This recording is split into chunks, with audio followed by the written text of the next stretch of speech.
We go way back like car seats, just in case you wonder. We have many folks in the room from Toastmasters, and to see these two individuals grow and develop over the last few years have been phenomenal. So we can get into a practice of tuning into our body, our feelings, and our thoughts.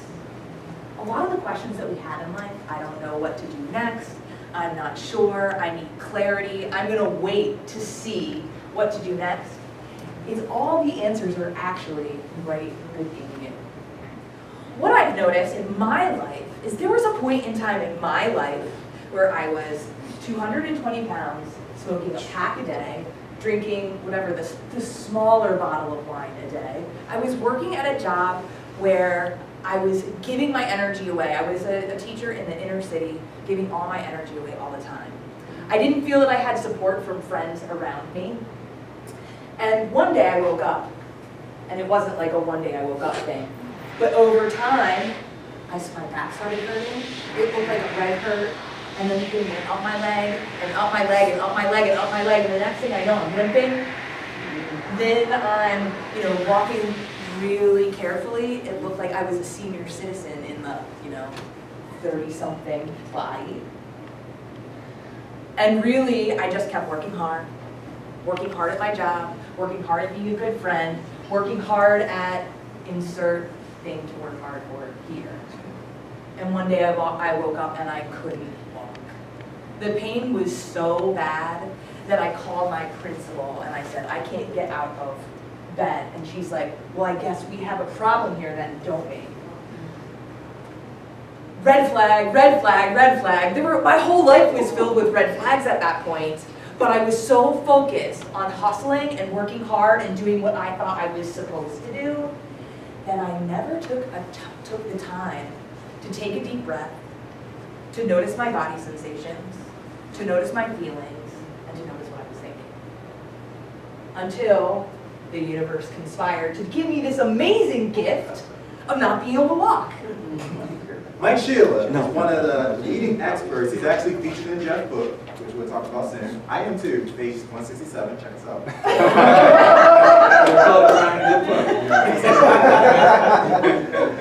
Mike is the #1 LinkedIn expert in the state of Maryland and one of the top LinkedIn experts in the world. He has built a successful sales career and does LinkedIn trainings across the country and around the world. Today, Mike is going to talk about the power of having a strong why for your goals. As Jeff hinted at in his description of me, taking a job because you can make a lot of money is a bad idea. At the time, I was with my wife expecting our second child.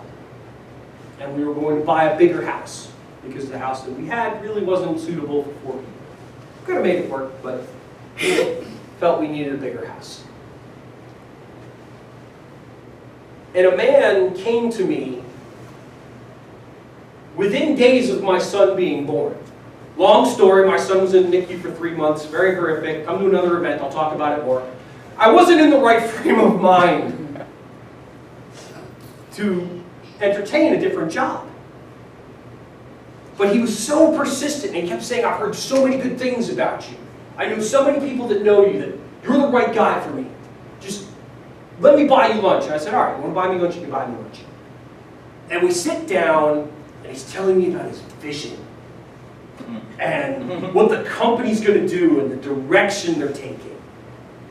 And all these wonderful things. And he's very proud of his company. He's a self-made man, built the company up from nothing. And he wants to build a sales force. And I'm listening to him tell this story, and I said, look, that's all great. But I really like the job that I have now. I'm in a good place. And unless you're willing to pay me this, I really have no interest in changing jobs. Without missing a beat, he said, I'll pay you that. I said, well, I have something to think about. And I went home that night, and I said, Denise, my wife's name's Denise, you won't believe what this guy offered me. And she said, are you going to do it? I said, hell yeah, I'm going to do it. Why wouldn't I? We have a second child coming, we're buying a bigger house, we're going to have a bigger mortgage. This means you could stay home and take care of the kids if you want. We're going to have more financial freedom. Let's just say it was a learning experience. Because here's what I learned.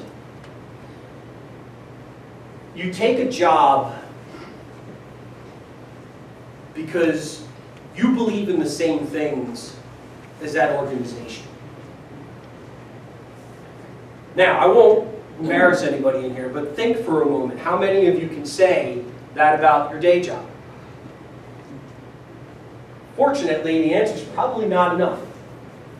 He is absolutely the person, I'm going to start calling you the great connector, but he is absolutely a person that walks the walk and talks the talk. So thank you so much for that.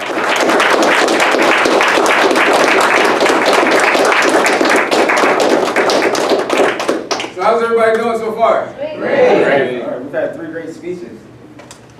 I want to tell you something that my father told me when I was a little kid, about 8 or 9 years old.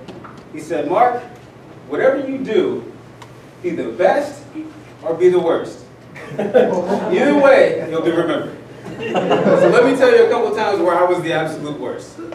When I was 18, I had gotten my second job. I was working on an assembly line. I didn't like it. It was 8 hours a day. I'd work from 6 to midnight or past that. And one night on the assembly line, I fell asleep. I woke up to no job.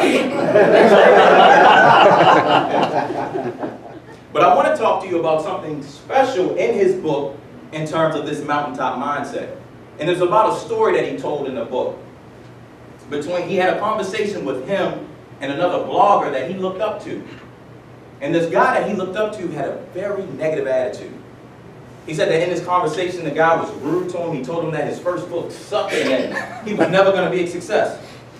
But let me tell you the difference between successful people and poor people. See, successful people aren't worried about what other people think. Poor people are. And the reason why Jeff is here today with his book is because he didn't allow somebody to determine where his life was going to go.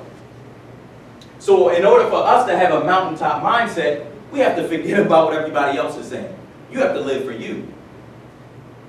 And there's another important principle that we have to keep in mind. And I heard somebody say fear was the thing that stops them. And I agree.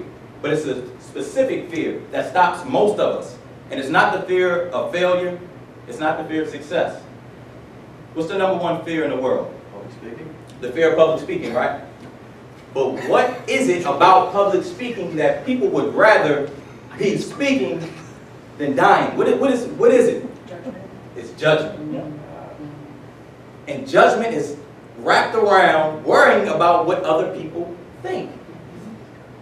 That's the greatest fear. If you examine any of your lives and try to figure out where you're not congruent with what you really want to do, it's because of what other people are going to say. Let's break up the tension. Everyone stand up. You've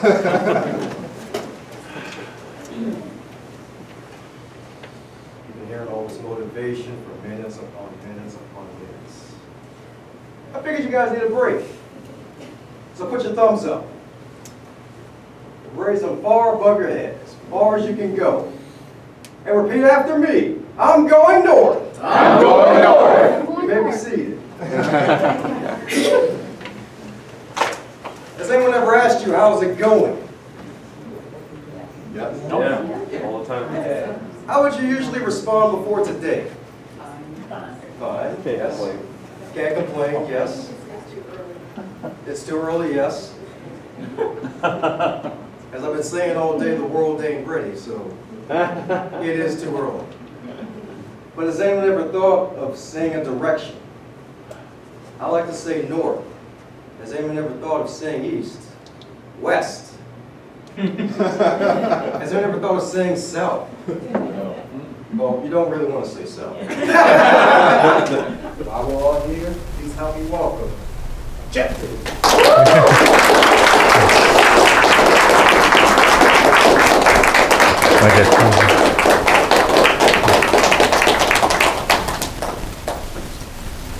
Wow, the speakers today were truly unbelievable, remarkable.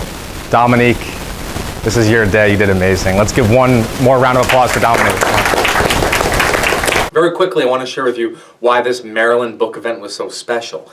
After college, I went to McDaniel College. I was living and working in the greater Baltimore, Maryland area. I was going to graduate school. I was networking, growing my business. I was writing a book, my first book that is. I was constantly looking to expand myself and sort of bounce back from some of the setbacks I had earlier in my life, things that didn't really go as planned for high school and college. So this was a really awesome time, basically living in Maryland really from the age of, not only during college, but I'm talking after college from really the age of 21 and a half, 22 until I was 24. So I had a good 2.5 years there where I just really met all these awesome friends, and I grew and evolved as a person, and I really just had a lot of fun.